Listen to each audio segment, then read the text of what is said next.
Louvado seja nosso Senhor Jesus Cristo, para sempre seja louvado. O Senhor esteja convosco, Ele está no meio de nós. Proclamação do Evangelho de Jesus Cristo segundo Marcos. Glória a vós, Senhor. Naquele tempo, Jesus e seus discípulos atravessavam a Galileia.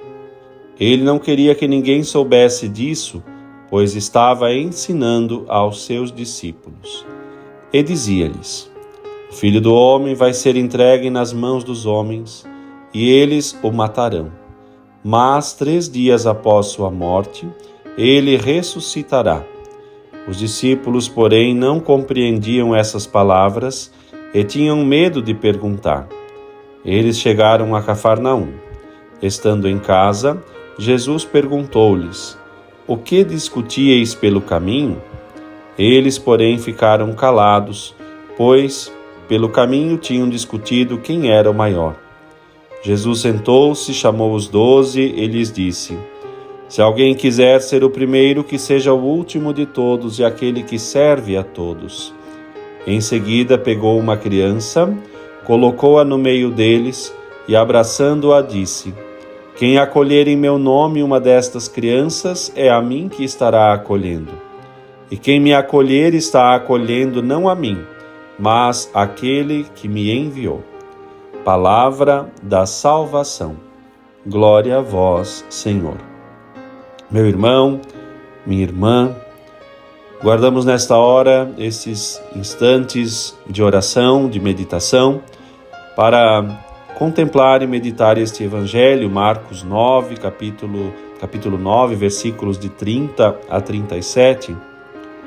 E o Senhor, que ao se comover pelo rebanho que está como uma ovelha sem pastor, primeiro as deixa de lado um instante para dedicar um tempo para esmeirar a instrução e a formação dos apóstolos.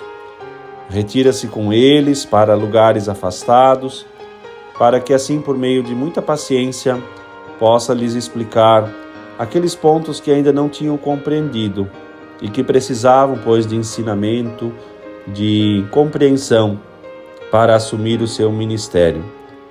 E concretamente aqui, pela segunda vez, no Evangelho de Marcos, Jesus anuncia um acontecimento próximo à sua morte redentora na cruz, seguida da ressurreição. E na sua convivência com as almas, hoje, Jesus faz a mesma coisa.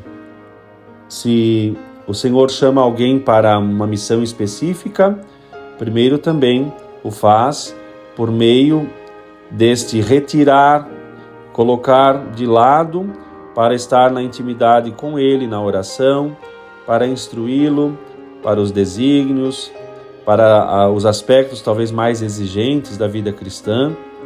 E depois, como os apóstolos, nós cristãos, teremos que semear a doutrina de Cristo até os confins da terra, como é o pedido de nosso Senhor.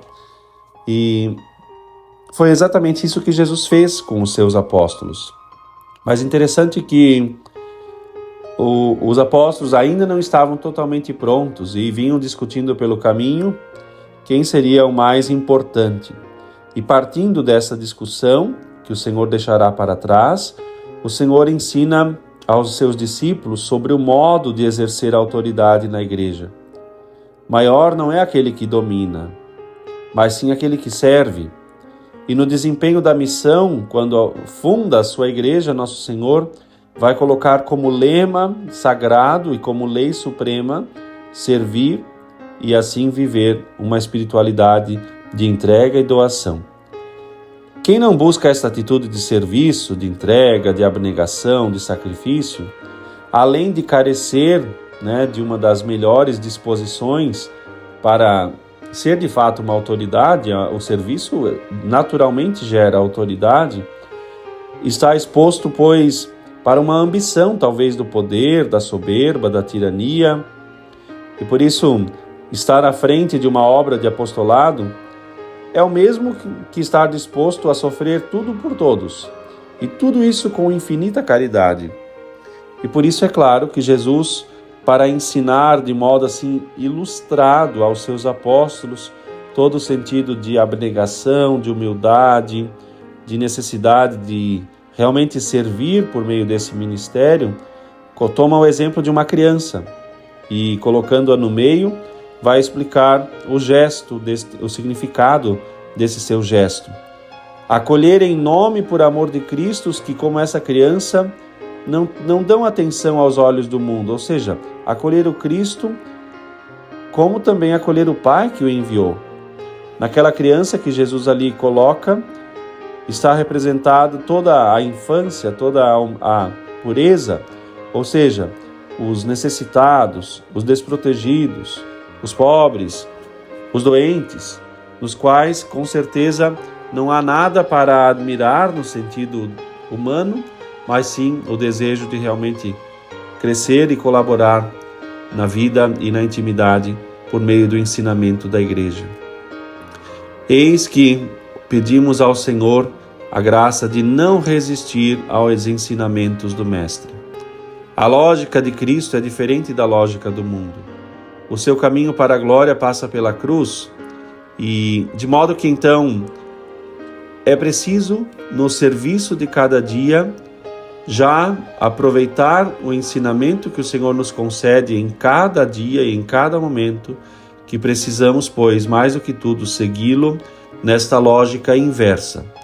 Não há poder, não há vanglória, não há riqueza, não há soberba, mas sim na certeza de que somos aqueles que acompanham o Cristo crucificado, que entregam a sua vida por meio de uma paciente entrega, superando os defeitos, servindo a todos, sendo disponível para carregar a parte mais difícil, se colocar no último lugar, não ter medo de se rebaixar e se identificar com as crianças simples que nada têm a oferecer, mas tudo querem acolher.